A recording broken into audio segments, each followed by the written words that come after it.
Welcome back, Breakaway Wealth. I'm your host, Jim Oliver, and with me today is Brad Costanzo. Costanzo. Did I say it right, Brad? The first time or the second time? Both of them work perfectly. Yeah. I usually All go by right. Costanzo. Costanzo. Okay, perfect. So, Brad, welcome to the show. To get started, tell us a little bit about you, your background, where you're living now. Just give us a little flavor for Brad. Absolutely. So I guess in a nutshell, I've had a pretty serial entrepreneur. I've had a pretty varied career, like a lot of us. I live in San Diego now. I've been here for 9 years. Moved here after I sold my the first digital online business that I really ever created. I created an info product publishing business back in 2008. I ran that until about 2012, sold it, and then sold another little software company that I had.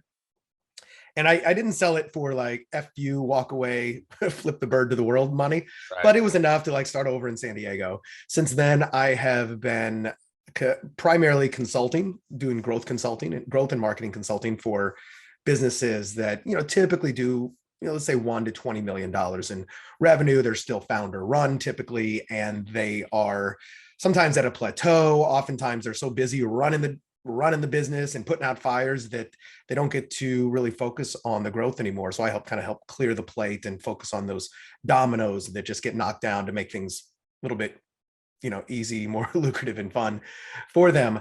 Prior to that, I was in the finance business. I was a financial advisor at Prudential Securities for years. The bear market growled a little too big for me, and I got out of that and got into the world of digital marketing.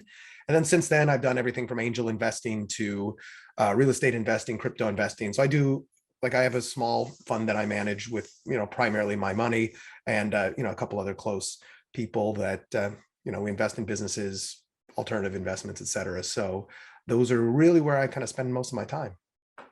Awesome. I always say when you talk about the business owners, we always say they're so busy working in their business that they never work on their business. And that sounds like where you kind of come in and Yeah, it is. I was just on their business. Yeah. And I was just talking, for instance, just yesterday to a guy who is likely going to be a client, but he's got a really nice sized business. And from the outside looking in, it is a really sexy business to be in. And it looks amazing. Like I was like, I want to trade places with you. This looks great.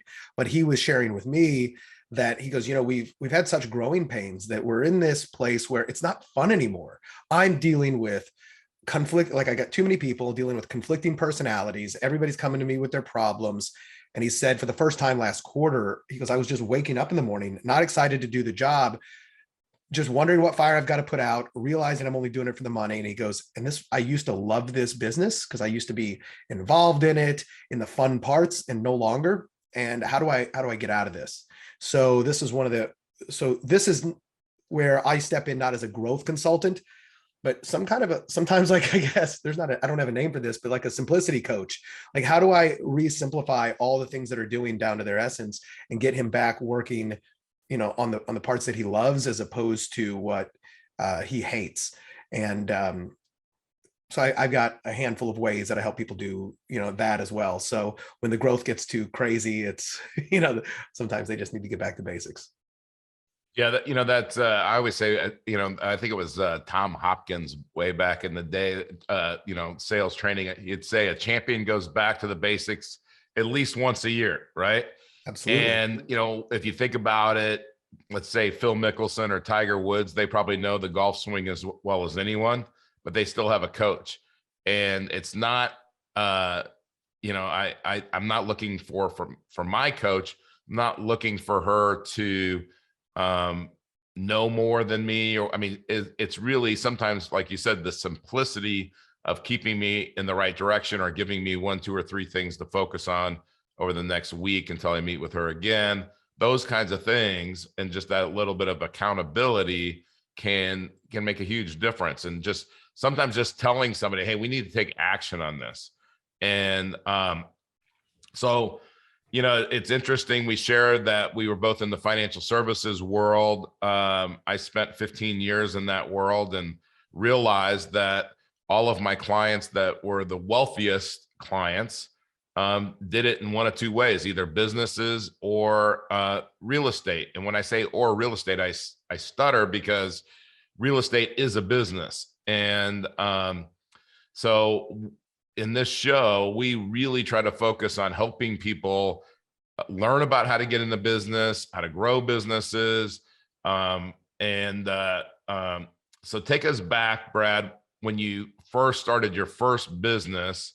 Yeah. You know, what were your fears? What were your hesitancy? How did you get over that?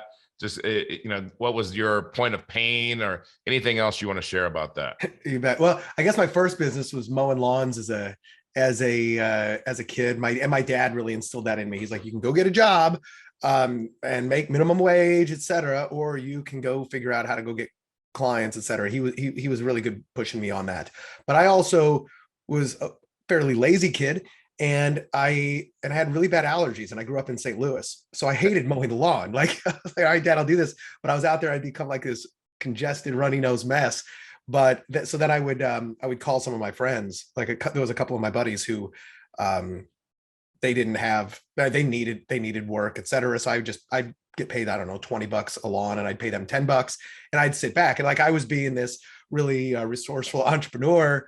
And I was like, no, I was just being lazy. And so when it comes to solving a pain, I wasn't doing it because I wanted to scale this business or whatever. I didn't want to do the work. Fast forward to, I did multiple side hustles, I guess, before I actually started my own full-fledged full-time business. When I was a financial advisor, and then I actually moved into, in about 2002, I moved into an analyst role at Prudential Securities, kind of a more working with financial advisors. And it was a very easy job, and I had a lot of free time, to do side hustles. So that's when I first started investing in real estate, but I didn't treat it like a business. I found some houses, I rehabbed them, flipped them.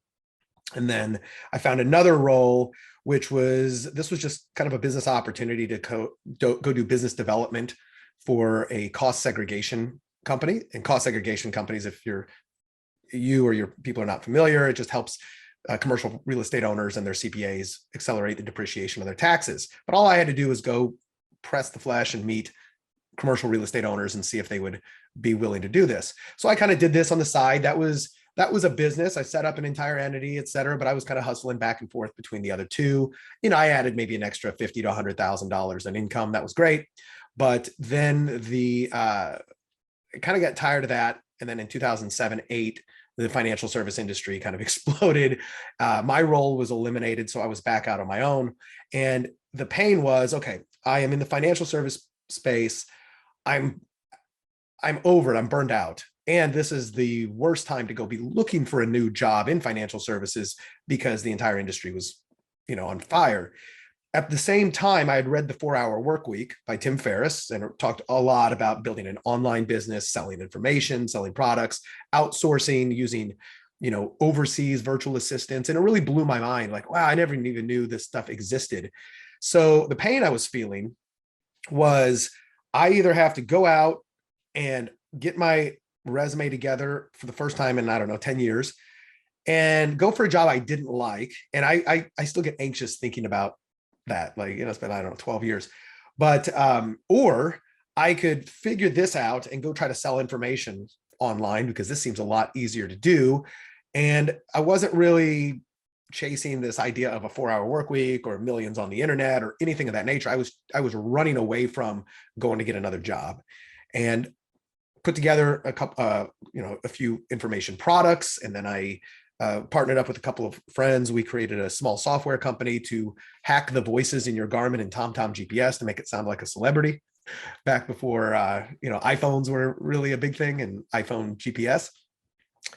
And I just kind of ever since then, I had my head down, and I just started new businesses to, after I got the point where I was making good money at it, I would just start businesses now, not so much out of pain, but out of fun. I was like, well, let's try this. Now let's try that. Let's see if it'll work. And I've started quite a few businesses out of fun that did not work because they were built on the idea of, hey, this will be fun. And I was like, forgot, hey, business can be work too. So that's a little bit of that Genesis story. It kind of goes back, but it, kind of follows a little progression of side hustle to full-time business owner. Yeah. Well, what stands out to me, one of the things that stands out to me, Brad, when you're talking there, is you're thinking about having to go get a job, right? And working a 9 to 5, so to speak, and all the anxiety that you felt over that.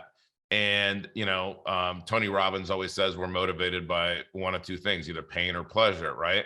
So the pleasure of thinking about the vision of that being a business owner probably wasn't as strong as avoiding where I got to go work for somebody else, do what they tell me to do, and kind of in some ways, trade my time for money. And if I'm trading my time for money, then and my time on this earth is my life, then I'm trading my life for money. And that's and then when the government is using monetary debasement to make that money not worth anything, then I'm kind of like a financial slave, right? But if I can go start a business and that asset grows, and if they keep on inflating money, I can raise my prices. Well, then I'm free, right? And so I think that's always an interesting fork in the road for people. And I'm glad you chose the path less traveled, right? And the road less traveled. But we're always trading time for money, like always. I believe 100% of the time. Like if we're doing anything for work, it's just if you're gonna trade your time for money, try to make a good deal, right? So if you build a business that can ultimately run without you, as we all know, most businesses, you're trading a lot of time in the beginning to set it up, and you're sacrificing. Like I've worked harder on my own businesses, harder and more hours than I ever did as an employee, but it eventually gets to the time where the trade-off, like compound interest, right? It starts to pay off, and you front load that time, so that on the back end you can get some of that time back. And that's one of the things whenever I hear some people say, well, I don't want to trade my time for money. It's like, well, you always are. Just make it a good trade, right? Make it worthwhile. Well, I think, and I like what you said with that, because the making it a good trade is do something you like to do. So, when we show people about infinite banking concept, and we show people how to take over the banking function in their lives, showing them how to do that and then seeing what they do with it. Again, they just kind of take off, and it has a life of its own, and everybody uses it differently.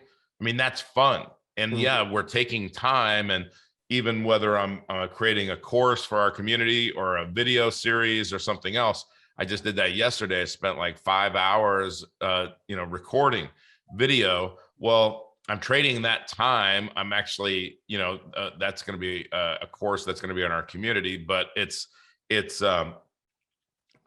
fun because I feel like I'm taking stuff that I've learned and things that I've done by, and I've got 28 businesses that I'm either passively invested in, that I'm actively in or on the board or whatever. And I started basically the same way, like with you, Brad, as I was get people that would talk to me about their business. I'd have ideas, and then either I would say, hey, let's be partners, or I'd buy the business, or be an investor, or I'd loan them money or something like that. Absolutely. So, and sometimes when you loan them money, you really might as well be buying equity, because sometimes that money doesn't flow back to you the way that you think. Yeah, more often than not. Yeah. So, so what do you think is the misconception, or what is the noise out there, Brad, about owning a business, or, hey, you should get a good job, or, what's the noise that hold people back? What do you find when you're working with business owners or people that want to be business owners but aren't yet? So the one to be like, so what keeps them from taking that step and moving forward mentally, potentially? I think a lot of it is it's fear. It comes down to fear of the unknown. Where am I going to get?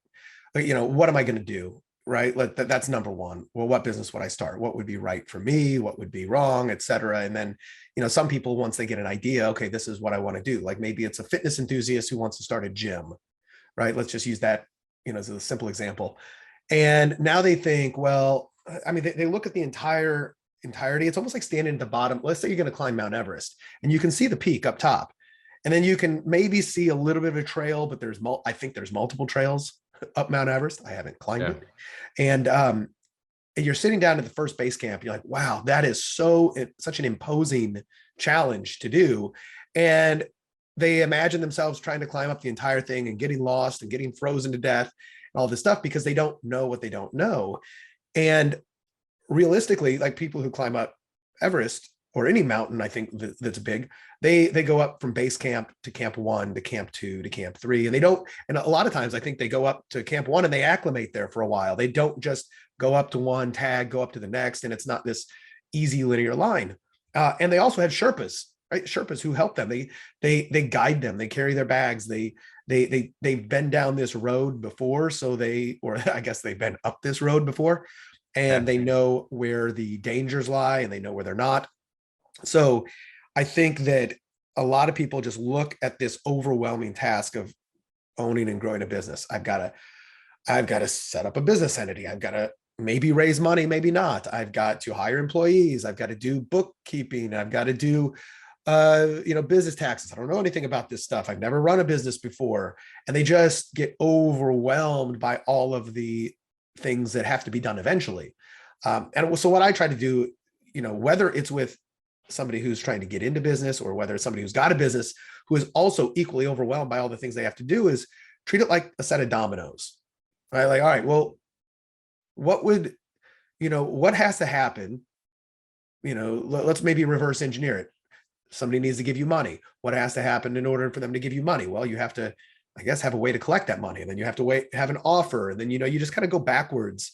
And when you go backwards and reverse engineer it, a lot of times what happens is you get rid of a lot of the, I don't know what the word is, extraneous, or these other things that you think you have to do. They're not really necessary to get to get there, right? Like, let's not overload you too much.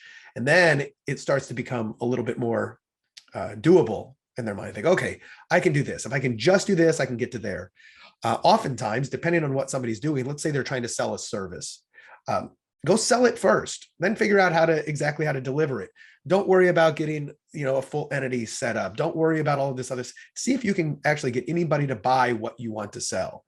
Or at the same time, I just thought of another thing that I've coached some people to do, which is create a prototype. So in the world of design thinking, product design, like I got a mouse here, right? Logitech high-tech mouse.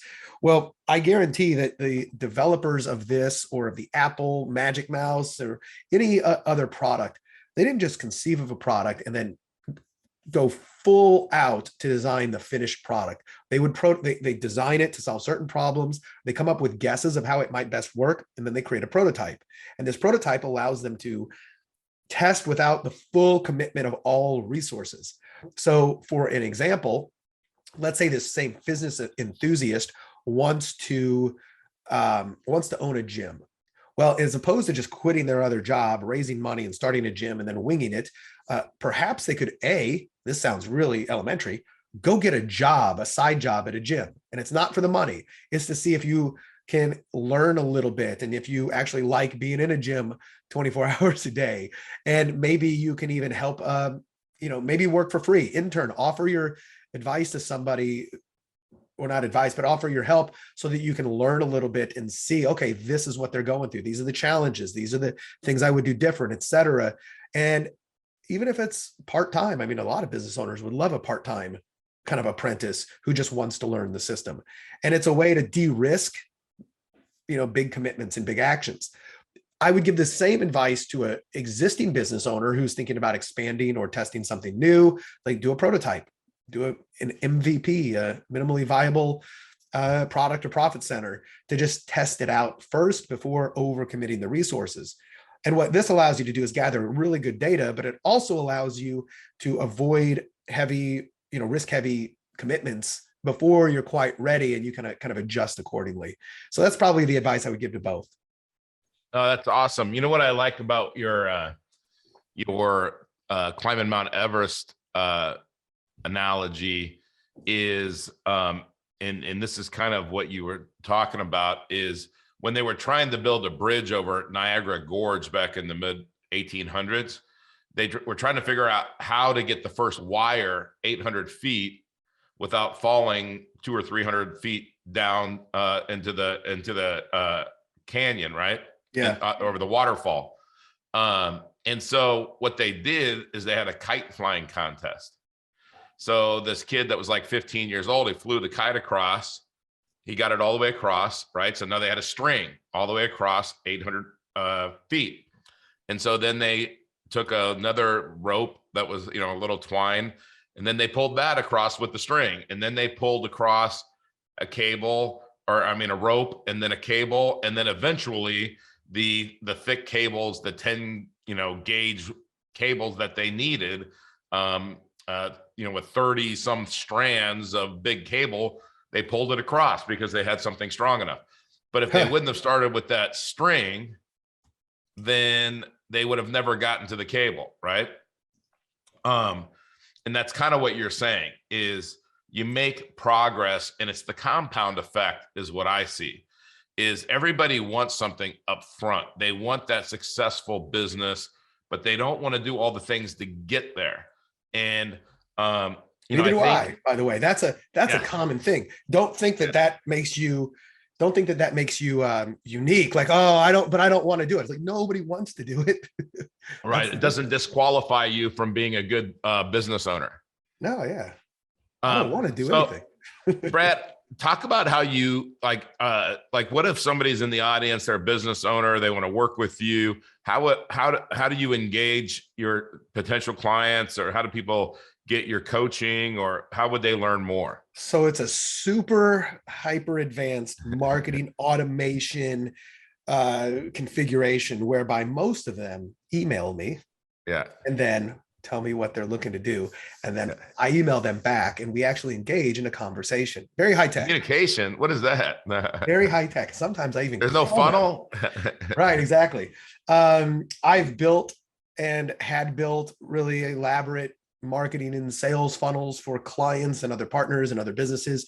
But with mine, I typically have a referral based business. And it's also like people that I know, they end up finding me, they reach out and they go, look, I've got a podcast that I host as well called Bacon Wrapped Business. Yep. Sizzling hot business advice guaranteed to make you fat profits. I love that. I love that. Have the full subtitle in there. But, if I have guests on there, I usually ask them, like, what's a nut you're trying to crack? Like that's I'm a nut cracker, I guess you could say. So I like that. I like to figure out, because here's the thing. How they get in touch with me is, they reach out and they go, I really liked what you had to say, I like the way you kind of approach things and think about things. Maybe you can help me. I cannot help everybody with everything, but I've got a really good, set of fundamental principles that can figure out a lot of problems, as well as I've got a great Rolodex and network of people. If I can't help you, I know somebody who can. But it all starts with the conversation.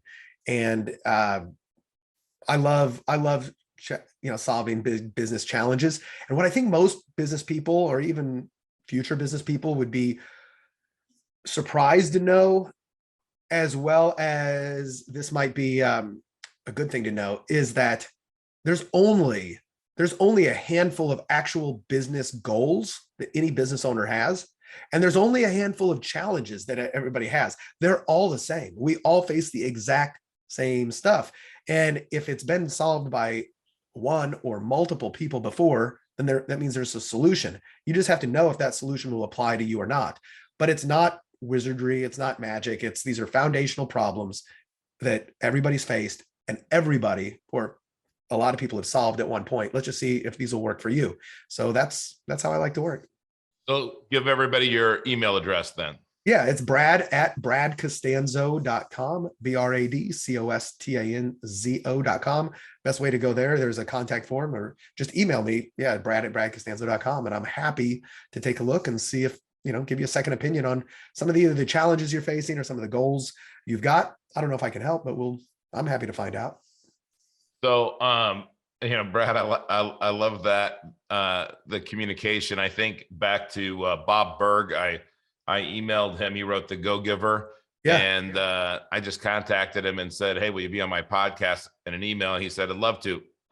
Here, coordinate it with my assistant. And so I love when you talk about no funnels. A friend of mine said, whales don't swim through funnels. And that's so true. And I agree with that. If ever, I'm not saying I'm a whale, but if anytime I'm in a funnel, I get out as fast as I can once I realize. But All right. And it So depends. There's different types of funnels, right? But you're absolutely right. Most funnels are designed to catch minnows. yeah, yeah. Which, yeah, that's not what most of businesses are looking for. All right, Brad. So the question I like to ask everybody as we're wrapping up is, if God came down from heaven and said that you could only retain the knowledge that you've gotten from one book that you've read, what book would you pick? Man, that is such a hard question, especially for a bibliophile like me who loves reading books. And it's like picking a favorite child, right? Yeah.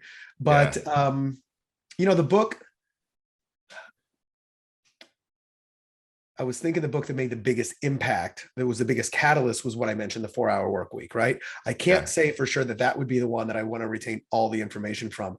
It would probably be a book that, I hate the title because I think it cheapens the information in the title, but it's probably one of my most highlighted books, which is The Millionaire Master Plan by Roger Hamilton.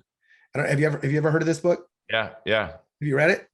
I have. I Oh, have. good. So one of the things I loved about that book is it's very interactive. You take a quiz that kind of helps determine your, I guess, personality type or wealth profile, like how you generate wealth and how you create value for people. And then, one of the things we talked about is like climbing Mount Everest. He has his lighthouse, which is almost like a ladder of steps that you have to go through. So depending on what level you're at in life, in your career, and your tendencies for adding value, this is how you should start, and do these 3 things before you try to move up the ladder. And for me, when I read that, it was a very like glass of cold water after walking in the desert, going, oh, okay, this really simplifies things down to just do these things. So once more, I'm a big fan of simplicity. So I think when it comes to business and career, that would be it. I'm not sure what the book would be if it was just in general non-career. I think, there was a book I read years ago that I loved called Conversations with God by Neil Donald Walsh, which really kind of, have you heard of that or read that book? Yeah. Yeah. Great Love book. that. Yep. It was one book that really brought the nature of what I think reality is to the most simple. Like, I actually really like that. And there's a lot of things I can use in that. So I think maybe those are the 2, business and non-business. I'll give you one just based on what you said there. A couple things. That's a book that I'm reading right now, and a guest recommended, and I didn't even. I mean, I'm still not sure I get the whole concept of the book. Okay, Yeah. even if this, I haven't looked up to even see if this guy's real. Okay, so I probably shouldn't put that in the show, but it's the Almanac of Naval Ravikant. Ravikant, amazing. Yeah. Naval is an absolute wizard. I read his tweets constantly. Yeah. It's actually painful at how poignant and wise his Navalisms are. I'm really good friends with his brother Kamal. I've never met Naval, but would love to someday. I would love to have him on my show, because I'll tell you one thing I really like about him, and people give me a hard time about this, and he made it okay, is somebody will say, Jim, did you read that book? And I say, yes. And they say, did you read it from cover to cover? Oh, no, I don't. I rarely read any book cover to cover, right? In some books, you read 2 or 3 chapters. He says this in his book. You read 2 or 3 chapters and you're like, okay, I got it. I don't need to read the rest of it. I don't need to read, just I've got the concept. And I do that a lot. And the other thing he said, like, yeah, it's okay to quit reading a book. You're not obligated to finish it. Yeah. And you probably would be better off just reading the best books that you've ever read over and over and over again. Absolutely. And so one of the books that we promote a lot is Nelson Nash, Becoming Your Own Banker. And that's changed my life. It's a 92-page book. But I read it, I don't know how many times a year. I mean, at least 10 times a year. And it's not from cover to cover, but it's this chapter. I just did a course on Becoming Your Own Banker, going through this book and explaining how Nelson explained it to me one-on-one. And I could do that every year, and I would just learn something every time I do it. So I love the books that you mentioned, and we're going to put those in the show notes. We're going to put your email in the show notes. And Brad, I can't thank you enough for being on. And we're going to wrap this up.